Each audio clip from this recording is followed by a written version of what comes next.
ጥቅምት 1900 የተነሳውን የጦር ኃይል ታሪካችንን ይዘን በዱላ ቅብብል ዛሬ ላይ ደርሰናል። ይህ ሞርስ ኮሙኒኬሽን ነው። የኢትዮጵያን ሉዓላዊ ግዛት እየጠበቀና እያስከበረ ዛሬ ላይ ያደረሰውን ትናንት ደሙን ያፈሰሰ አጥንቱን የከሰከሰውን እያመሰገነ ታሪኩን እየተረክን የፈጸመውን ጀብድ እየዘከርን ለዛሬው የጦር ኃይል ብርታት እንዲሆነው እያደረግን ለነገው ተተኪ ጀግንነትን እንዲወርስ ተግተን እንሳ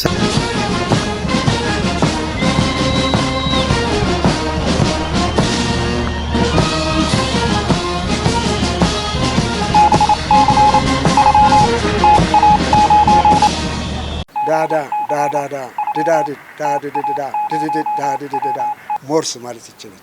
ይህ ሞርስ ነው የሚያዘጋጀው ወንድም ኢዮብ። ጤና ይስጥልኝ። ይህ በሞርስ ኮሙኒኬሽን ተዘጋጅቶ ወደ እናንተ የሚደርሰው የሞርስ መረጃ መርሃ ግብራችን ነው። የመስከረም 15 ቀን 2018 ዓ.ም የሞርስ መረጃ እነሆ ጀመረ።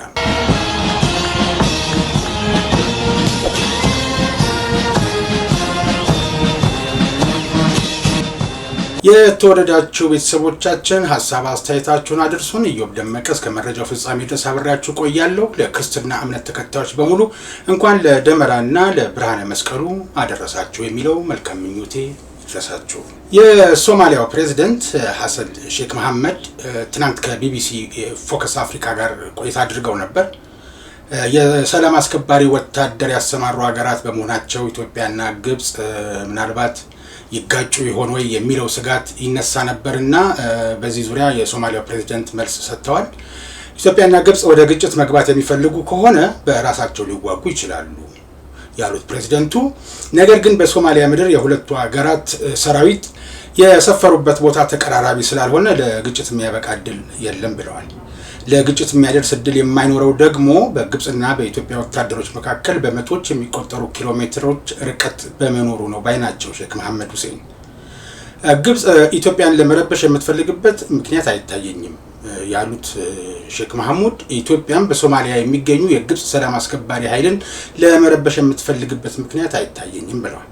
በተዘጋ በር የውሃ ላይ መኖሪያ አታ ኑሮዋ እየገፋ በተደጋጋሚ የባህር በርና የወደብ ጥያቄ በማቅረብ ላይ ያለችው ኢትዮጵያን በተመለከተ የሶማሊያን ወደብ በኪራይ ብትጠቀም ችግር የለብንም ብለዋል።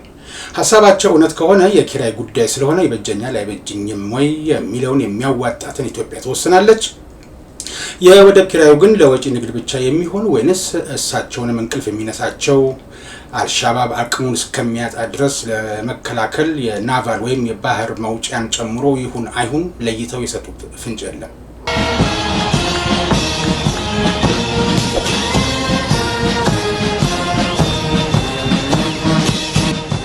የፌደራል መንግስት ትግራይ መልሳ ጦርነት ለመቀስቀስ እየሰራች ነው የሚል ስጋት ያነሳል። ነገር ግን በማንኛውም ምክንያት መልሶ ጦርነት እንዳይቀሰቀስ በትኩረት እየሰራን ነው ሲሉ የትግራዩ ጊዜያዊ አስተዳደር ፕሬዝዳንት ጀነራል ታደሰ መናገራቸው ተሰምቷል። ጦርነት እንዳይቀሰቀስ እየሰራን ነው የሚሉት ሞንጆሪኖ ያሳለፉትን የሀውሊቱን ስብሰባ እና ውሳኔ አልሰማሁም ለማለት ይመስላል። በፕሪቶሪያ የሰላም ስምምነት መሰረት የትግራይ መሰረታዊ ጥያቄዎች ባይመለሱም አሁንም ሰላም ለማጽናት የጦርነት ድባብን ለማስወገድ በልዩ ጥንቃቄና ኃላፊነት እንሰራለን ሲሉ የጊዜያዊ አስተዳደሩ ፕሬዝዳንት ታደሰ ተናግረዋል። ይህን ማለታቸውን የሰሙ ወገኖች ፕሬዝዳንቱ ቃላቸውን በማጠፍ የሚናገሩትን አልተናገርኩም በማለት ይዋሻሉ ሲሉ ይተቿቸዋል። የፕሬዝዳንት ጽህፈት ቤቱም መስከረም 13 ቀን 2018 ዓ.ም ባወጣው የጽሁፍ መግለጫ እንዳለው ትግራይ ከፕሪቶሪያ የሰላም ስምምነት በኋላ ለበርካታ ችግሮች መጋለጧን አብራርቷል። የትግራይ ህዝብ ችግሮች ይደራረቡበትም አሁንም ሰላም እንዲጸና የጦርነት ደመና እንዲወገድ በርትቶ ይሰራል ነው ያለው መግለጫው። የተፈናቃዮች መመለስ፣ የሰብአዊ እርዳታ አቅርቦትና ፖለቲካዊ ጉዳዮች የመሰሉ ያልተመለሱ በርካታ ጥያቄዎች እንዳሉ በዚሁ አጋጣሚ ተነስቷል። በወያኔ ምክንያት ግን በተፈናቃዮቹ ስም ለመነገድ በማሰቡ ሳቢያ ተፈናቃዮች ደህንነታቸው ተጠብቆ ግልጽነት ባለው አኳኋን እንዲመለሱ ባለመደረጉ ለተለያዩ ችግሮች መጋለጣቸውን አስመልክተው ያጠፋነው እኛ ነን አላሉም ጀነራሉም ሆኑ መግለጫው። በዚሁ ወያኔ ለፕሪቶሪያ ስምምነት አልገዛም ብሎ ተፈናቃዮች የስልጣን ማስረዘሚያ ያደረጉት በመሆኑ መስከረም 13 ቀን ከጠዋቱ 1 ሰዓት ላይ በመቀሌ 70 ካሬ የተፈናቃዮች መጠለያ የ2 ዓመት ህፃን በጅብ ተወስዷል። እንግዲህ የህፃኑ ወንድም ባሰማው ድንጋጤ ጩኸት ህዝቡ ታግሎ ልጁን ከጅቡ አፍ መንጠቅ ችሎ ነበር፣ ግን ህፃኑ በህይወት ሊተርፍ አልቻለም። ወደ ቀጣይ መረጃ ስናልፍ ፈረንሳይና ኢትዮጵያ በሰላም ማስከበር ስልጠና ዙሪያ በትብብር ለመስራት ተወያይተዋል የሚል መረጃ ለሞርስ ደርሷል። ውይይቱ የተካሄደው በሁርሶ ኮንቲንጀንት ማሰልጠኛ ትምህርት ቤት ሲሆን ውይይቱ ፈረንሳይ ለኢትዮጵያ ሰላም አስከባሪ ኃይሎች የተጓደሉ የስልጠና ቁሳቁሶችን ለማሟላት የትብብር ስራዎች ላይ ያተኮረ ነው። የማሰልጠኛ ትምህርት ቤቱ አዛዥ ብርጋዴር ጀነራል አዲሱ ተርፋሳ ፈረንሳይና ኢትዮጵያ በወታደራዊ ስልጠናዎች ላይ ለብዙ ጊዜ በትብብር መስራታቸውን አስታውሰዋል። በፈረንሳይ ኤምባሲ የሰላም አስከባሪ ማዕከል አማካሪ ሌተና ኮሎኔል ኒኮላስ ዲክሶን በበኩላቸው የኢትዮጵያ ሰላም አስከባሪ ኃይሎች የሚሰለጥኑበትን የስልጠና ቁሳቁሶች የተሟላ እንዲሆን አስፈላጊውን ትብብር ለማድረግ በጋራ እንሰራለን ብለዋል። በሰላም ማስከበር ማዕከል የዓለም አቀፍ ሰላም ማስከበር ማሰልጠኛ ኢንስቲትዩት ትምህርትና ስልጠና ዲን አቶ ከድር አባቡልጉ በምስራቅ አፍሪካ ቀጣና ላይ ከሰላም ማስከበር ጋር ተያይዞ የኢትዮጵያ ሰራዊት ሰላም አስከባሪ ኃይሎች ግዳጅ እየፈጸሙ መገኘታቸውን ተከትሎ የፈረንሳይ ልዑካን ቡድን ስልጠናዎችን ለመደገፍ ሀሳብ እንዳለው አመላክተዋል ሲል ዘገበው ተስፋ ያረጋል ነው።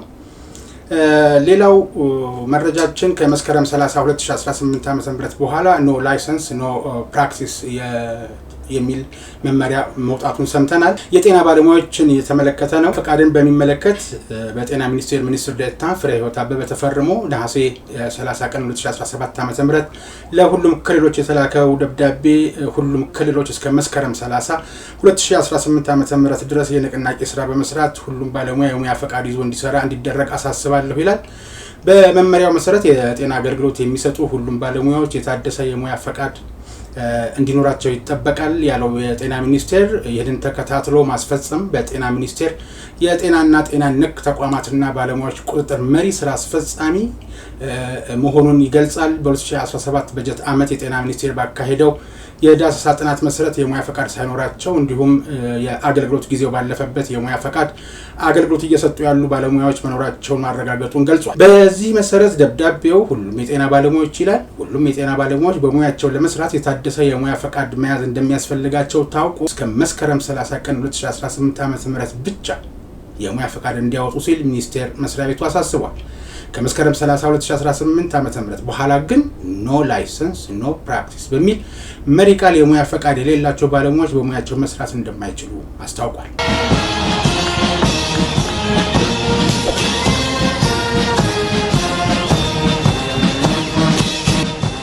የተወደዳችሁ ቤተሰቦች እናንተ ላይክ፣ ሰብስክራይብ፣ ሼር በማድረግ ስራዎቻችን ብዙዎች ዘንድ እንዲደርስ የራሳችሁን አስተዋጽኦ አድርጉ።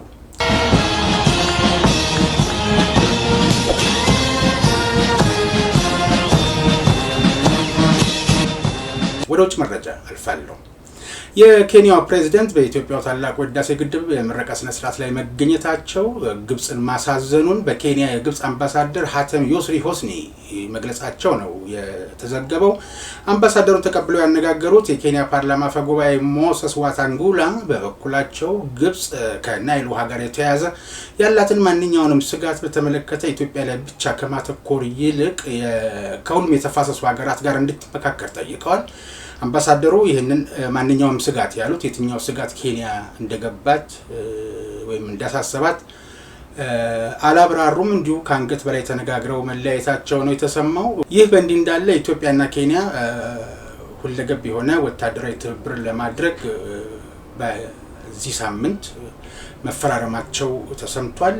ህዳሴው ግድብን ለምን መረቁ ብላ ካይሮ የኬንያውን ፕሬዝዳንት እንዳዘነችባቸው እስከ መናገር ደረጃ ከደረሱ ይህ ወታደራዊ ትብብር ደግሞ በተለይ ቀጣናው ላይ ሊኖረው የሚችለው ተጽዕኖ ታሳቢ ይደረግና ለምን ተፈራረማችሁ በሚልም ኩርፊያ አለኝ ልትል ትችላለች። የሷ ጉዳይ ስለማያልቅበት ሌላው የውጭ መረጃችን የኢራን ምክትል ጦር አዛዥ የተናገሩት ነው። የኢራን ምክትል ጦር አዛዥ እስራኤል ከአሜሪካና ከኔቶ ድጋፍ ውጪ ከኛ ጋር ጦርነት ማካሄድ አትችልም ማለታቸው ነው የተዘገበው። የኢራን ከፍተኛ አዛዥ እስራኤል ከኔቶና ከአሜሪካ ድጋፍ ውጪ ለመዋጋት አቅም እንደሌላት ገልጸው ከዚህ በመቀጠል ሊፈጠር የሚችለው ግጭት ከዓለም አቀፋዊ እብሪተኝነት ጋር የሚደረግ ትግል እንደሆነ ነው ያነሱት። እኒሁ የኢራን የጦር ምክትል አዛዥ ሪር አድሚራል ሀቢቡላህ ሳያሪ በ12 ቀናት ጦርነት ኢራን በዓለም አቀፍ ወንጀለኛው መንግስት ላይ ከፍተኛ ድብደባ አድርሳለች፣ በመጨረሻም ጠላት ተጨፍልቋል ነው ያሉት። አዛዡ ጥቃቱን ተከትሎ ኢራን ከባባድ የአጸፋ እርምጃ በመውሰድ የሽብር ጥቃቱን በሰኔ 24 በተሳካ ሁኔታ እንዲቆም አስገድዳለች ብለዋል። ሪር አድሚራል ሳያሪ አክለውም ጠላት ያሉት የአሜሪካን መሆኑ ነው አንድ ጊዜ ሳዳምን አንድ ጊዜ ደግሞ የጽዮናውያንን አገዛዝ ተጠቅሞ በውክልና ኃይሎችን በመላክ እኛን ለማጥፋት ሞክራለች ብለዋል። በተጨማሪም አይአርጂሲ እና ጦር አለቆች ከዚህ በኋላ በኢራን ላይ ለሚሰነዘሩ ትንሽ ጥቃት ፈጣን ምላሽ ለመስጠት ቃል መግባታቸውን ገልጸዋል። አድሚራል ሳያሪ አያይዘውም ዛሬም ቢሆን አሉ እነዚህ ዓለም አቀፋዊ እብሪተኞች ከፊታችን ቆመዋል። የምንዋጋው ከትንንሽ ጠላቶች ጋር ሳይሆን ከነዚህ ዓለም አቀፍ እብሪተኞች ጋር በመሆኑ ኩራት ይሰማናል ብለዋል። የተወደዳችሁ ቤተሰቦቻችን እስካሁን ድረስ ያቀረብንላችሁ አጫጭር መረጃዎች እነዚህን ይመስሉ ነበር። ከመረጃው ጋር ኢዮብ ደመቀ አብሬያችሁ ነበርኩ። በቀጣይ ወደምናነሳው መሰናዶ እናልፋለን።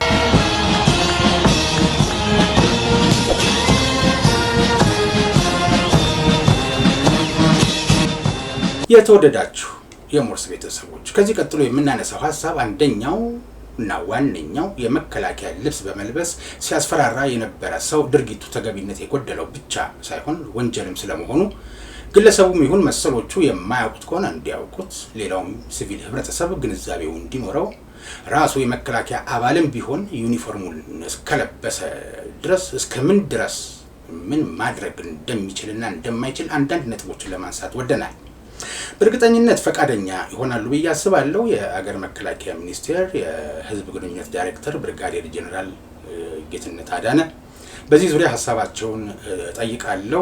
ጄኔራል ፈቃደኝነቱን አልጠራጠርም። ምክንያቱም ሰራዊቱ የአገር ክብር፣ የሉዓላዊነት፣ የአደራ ብዙ ማለት በሚቻል ደረጃ መገለጫ ነውና በራስ ተነሳሽነትም ይሁን አጀንዳ ተቀባይ በመሆን ሰራዊቱ ህይወቱን ሰጥቶ በደሙ አረስርሶ በአጥንቱ ማግሮ ባቆማት ሀገር ላይ እንደ ልቡ የሆነ ልብሱን እየለበሰ ክብሩን የሚነካ ሰው ሲበራከት ማየት ሊቆም ይገባል። ይህ ሰሞንኛ መነጋገሪያ የነበረው የሚያስፈራራው ሰው ማን ነው? እውነት የመከላከያ አባል ነው ወይ ብለው የሚጠይቁ አሉ። ወታደር አይደለም የሃይማኖት ሰው ነው የሚሉም አሉ። ሰውየው ማንም ይሁን ማንም የመከላከያ ሰራዊትን ዩኒፎርም ለብሶ ማስፈራራት አይችልም። 4 ነጥብ። ዩኒፎርሙን ሲለብስ የህዝብና የአገር አደራ አለበት።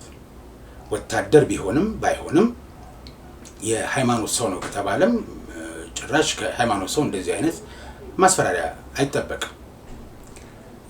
ከዩኒፎርሙ ባሻገር መለዮ ሬድ ቦኔት የአየር ወለድ መለዩ። የቦኔቱ ትርጉም እስከ ደም ጠብታ ስለሚከፈል የህይወት ዋጋ ገላጭ። እንደ አየር ወለድ በግዳጅ ላይ ቢቆስል ህቅ ብሎ ነፍስና ስጋው እስከሚለያይ ድረስ መለዮውን መሬት እንዳይነካው ከህይወቱ መለዮውን ያስቀድማል። ይሄ ነው ወታደራዊ ስነ ስርዓት። እነ ጀነራል ተስፋዬ ሀብተማርያም ያስተማሩት፣ እነ ኮሎኔል ካሳ ዋጋ የከፈሉለት፣ ዛሬ ፊልድ ማርሻል ደረጃ ደርሰው ወደር የሌለው የጥቁር አንበሳ ጀግና ሜዳይ ተሸላሚ ሆነው የኢትዮጵያ ጦር ኃይሎች ጠቅላይ ኤታማዦር ሹም የሆኑት የሰራዊቱ መሪ ፊልድ ማርሻል ብርሃኑ ጁላ ሬድ ቦኔት የሚያደርጉት በተከፈለ ከባድ ዋጋ ነው። ጀነራል ሹማ አብደታ ሬድ ቦኔት የሚያደርጉት ደክመው ዋጋ ከፍለው። ሌሎች የአየር ወለድ አዛዦች እንደየማረጋቸውና እንደየፕሮቶኮላቸው ትናንት የነበሩ በዱላ ቀበብሎሽ ለዛሬ ያስረከቡ የአየር ወለድ አባላትም ብርድ ከሐሩር ተፈራርቆባት ላቡን በደም ተክቶ ነው ያገኙ።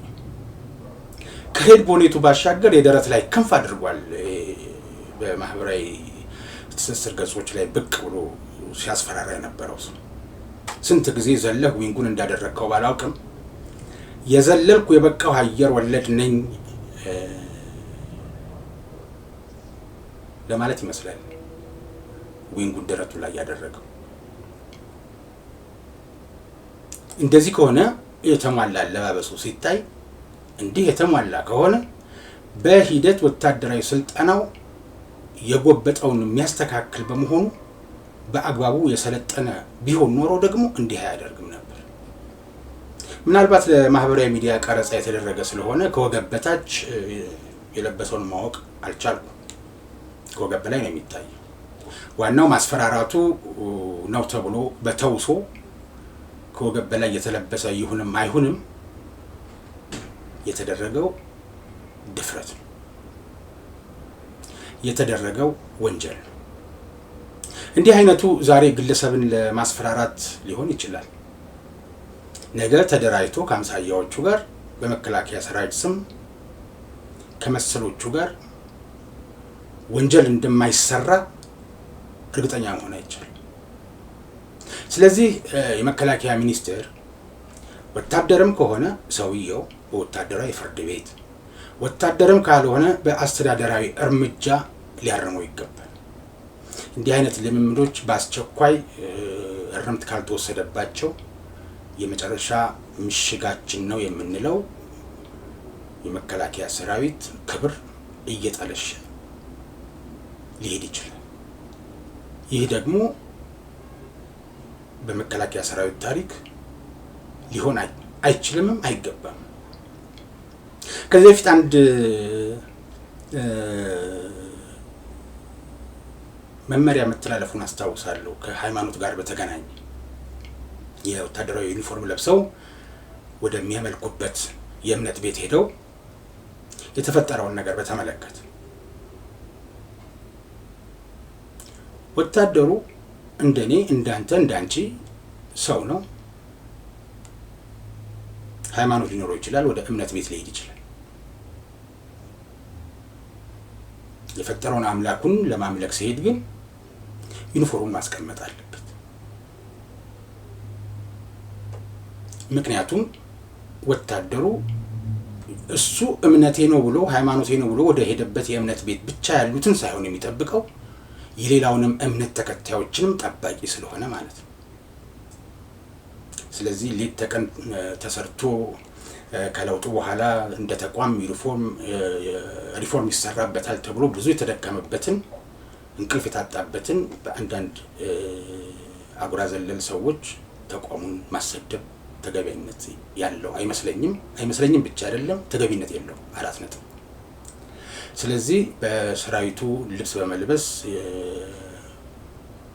ምግባሩ ያልሆነውን ነገር ምግባሩ እንደሆነ አድርጎ የሚገርመው ሰራዊቱ ምሽግ ውስጥ ተኝቶ አንጀት የሚያረስ ውሃ ሳይጠጣ በኮዳ ክዳን ውሃ እየቀመሰ እስቃት ላይ እየበላ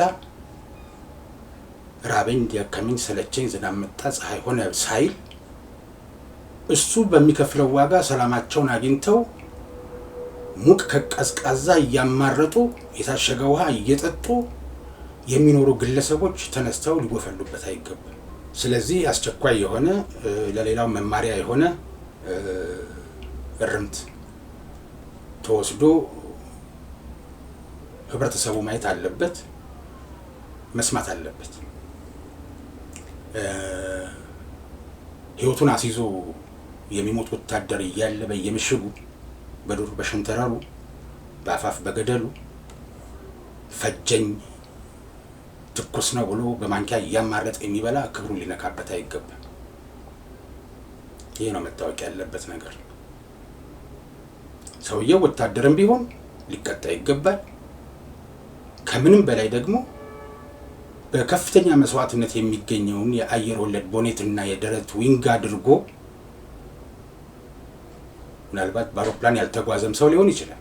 እንኳን ከአውሮፕላን ላይ ሊዘል ምንም ይሁን ምንም ወታደርም ይሁን ሲቪል እንደተባለውም የሃይማኖት ተቋምም ሰው ይሁን ስለለበሰውና በአንደበቱ ማስፈራሪያ ቃላት ስላወጣ በዩኒፎርሙ ሽፋን ሊጠየቅ ይገባል።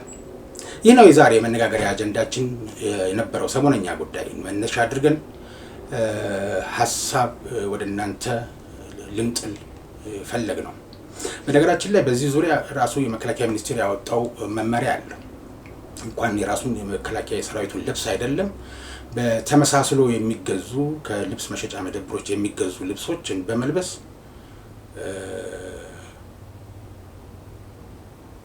ሰውን ማደናገር፣ ሰውን ያልተገባ ነገር ማለት እንደማይገባ ይህን ሲያርግ የተገኘም የሚቀጣ መሆኑ በአጠቃላይ ክብር የሆነውን የሰራዊቱን ዩኒፎርም በተመለከተ ጥብቅ የሆነ መመሪያ አለው። ያን መመሪያ ማስፈጸም ነው። ምክንያቱም እንደዚህ አይነት በግለሰብ ደረጃ የተደራጁ ልብሱን በተውሶም ይሁን ከየትኛውም አቅጣጫ የማግኘት እድል አግኝተው ደረቅ ወንጀል ቢሰራ እነገሌና እነገሌ ወንጀል ሰሩ አይደለም የሚባለው። የሰራዊቱ አባላት እንኳን አይባልም። ልቦና ያለው እንደ ተቋም የተቋሙን ስም አላጠለሽም ብሎ ኃላፊነት የሚሰማው የመገናኛ ብዙሃን ሰው አባላት አንዳንድ አባላት እንዲያደርጉ ሊልጅ ሊሆን በደፈናው ግን የመከላከያ ሰራዊት ነው የሚባለው። እሱ ባስፈራራበት ቅጽበት በጠላት ተተኩሶ ህይወቱን ያጣ ወታደር አለ። እሱ ባስፈራራበት ቅጽበት ኢትዮጵያን አስቀድሞ ህይወቱን አስይዞ ወታደር ለመሆን የተመዘገበ አለ። ስለዚህ ትኩረት ያስፈልገዋል በዚህ ጉዳይ ላይ ለማለት ነው። ያለው መመሪያ ምናልባትም አሁን ወደ ስቱዲዮ ከገባሁኝ በኋላ በዚህ ጉዳይ ላይ እንዲጣራላቸው ጀነራል ጌትነትን የማግኘት እቅድ እንዳለኝ ሲናገር የሰማ አንድ የሞርስ ቤተሰብ ምናልባት የአገልግሎት ጊዜያቸውን ጨርሰው ከሰራዊቱ ቤት የሚሰናበቱ የሰራዊቱ አባላትም መታወቂያቸውን የመመለስና ወታደራዊ ዩኒፎርማቸውን የማስረከብ ሁኔታን በተመለከተ አጽንኦት ሊሰጠውና በትኩረት ሊሰራበት እንደሚገባ ጠይቀልንም አሳስበልንም ብለውኛል። እውነት ነው፣ ሊነሳ የሚገባ ጥያቄ ነው። ዙሪያችን ባለው ከውስጥም ከውጭም በሚነሳብን ችግር ሊቀለብስ የሚችለው እንደዚህ አይነት ተሳዳቢ አይነት ሰው ሳይሆን ህይወቱን አስይዞ ግንባር ላይ ያለው ወታደር። ስለዚህ አሁንም ለማስመር እና ለማስረገጥ የምወደው የሰራዊቱን ክብር በሚነካ መልኩ የተሰማሩ ልብሱን እየለበሱ ያልተገባ ድርጊት የሚያደርጉና ሰራዊቱን የማይመጥን ተግባር በሚፈጽሙት ላይ የሚወሰድ አስተማሪ የሆነ እርምጃ ያስፈልጋል ለማለት ነው። ይህ ነው የዛሬ መነጋገሪያ አጀንዳችን የነበረው። ሰሞነኛ ጉዳይ መነሻ አድርገን ያነሳነው ሀሳብ አብሬያቸው ኢዮብ ደመቀ ቆይታ አድርጌያለሁ። በሞርስ ኮሚኒኬሽን ተዘጋጅቶ ወደ እናንተ ከሚደርሰው የሞርስ መርሃ ግብር የአርብ መስከረም 15 ቀን 2018 ዓ.ም የሞርስ መረጃ የእስካሁኑን ይመስል ነበር። ሀሳብ አስተያየታችሁን አድርሱን። በቀጣይ የሞርስ መሰናዶ እስከምንገናኝ ድረስ ጤና ይስጥልን። በድጋሚ መልካም የደመራ በዓልና የመስቀል በዓል ይሆንላችሁ።